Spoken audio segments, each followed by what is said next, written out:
Now the Ziphites came to Saul at Gibeah, saying, Is David not hiding in the hill of Hachilah, opposite Jeshimon?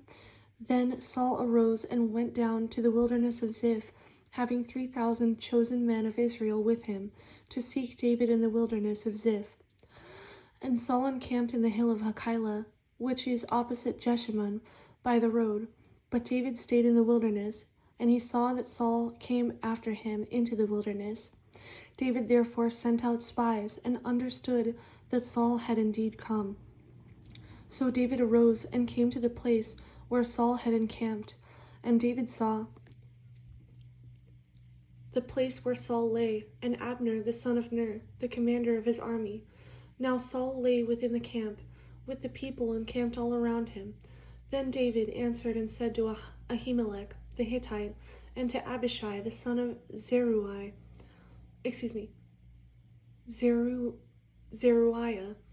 brother of Joab, saying, Who will go down with me to Saul in the camp?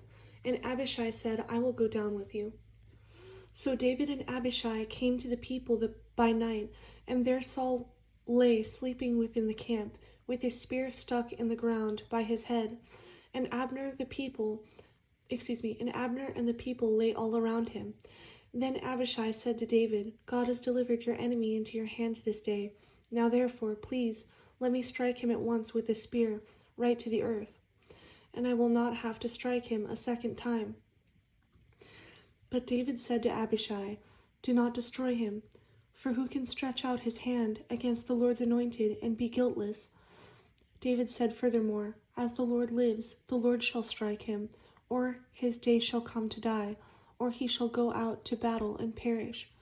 The Lord forbid that I should stretch out my hand against the Lord's anointed.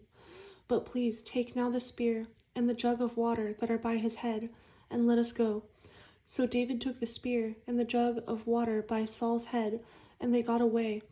And no man saw or knew it or awoke, for they were all asleep, because a deep sleep from the Lord had fallen on them. Now David went over to the other side, and stood on the top of a hill afar off, a great distance being between them. And David called out to the people and to Abner the son of Ner, saying, Do you not answer, Abner? Then Abner answered and said, Who are you, calling out to the king? So David said to Abner, Are you not a man? And who is like you in Israel? Why then have you not guarded your lord the king? For one of the people came in to destroy your lord the king.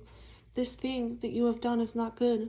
As the Lord lives, you deserve to die, because you have not guarded your master, the Lord's anointed.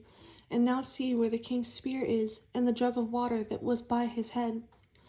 Then Saul knew David's voice, and said, Is that your voice, my son David?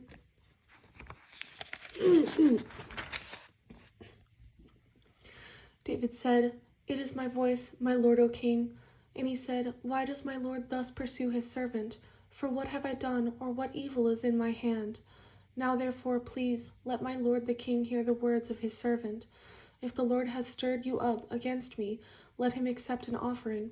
But if it is the children of men, may they be cursed before the Lord, for they have driven me out this day from sharing in the inheritance of the Lord, saying, Go serve other gods.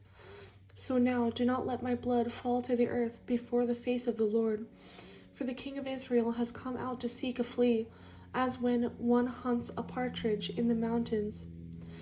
Then Saul said, I have sinned. Return, my son David, for I will harm you no more, because my life was precious in your eyes this day. Indeed, I have played the fool and erred exceedingly. And David answered and said, Here is the king's spear. Let one of the young men come over and get it. May the Lord repay every man for his righteousness and his faithfulness. For the Lord delivered you into my hand today, but I would not stretch out my hand against the Lord's anointed.